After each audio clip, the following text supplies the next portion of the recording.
நம்ம வீட்டில் இன்றைக்கி காலையில் மார்னிங் பிரேக்ஃபாஸ்ட் இதுதான். இதில் வந்து நான் அரிசி மாவு 2 ஸ்பூன், கோதுமை மாவு நல்லா 4-5 கரண்டி, ஒரே ஒரு ஸ்பூன் ரவை, அதுதான் நான் போட்டிருக்கிறது. நல்லா வருது, மெலிசாவும் இருக்கும், எல்லோரும் விரும்பி சாப்பிட்றாங்க. இன்றைக்கி நம்ம வீட்டில் இந்த தோசை தான் மார்னிங் பிரேக்ஃபாஸ்ட்.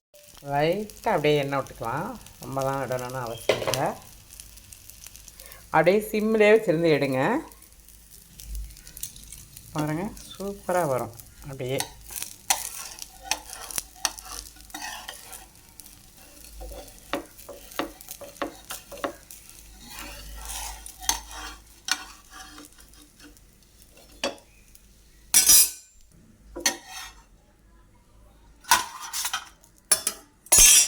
நல்ல சாஃப்டாகவும் இருக்கும், நல்ல மொறு மொறுன்னு இருக்கும். சப்பாத்தி தேய்க்க முடியலன்னா இது மாதிரி செய்யுங்க.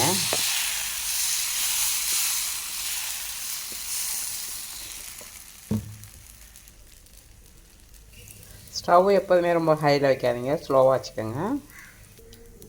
தோசை நல்லா சூப்பராக வருது. சைடிஷ் வந்து கொத்தமல்லி சட்னி, வீட்டில் ரைஸுக்கு வச்ச சாம்பார்.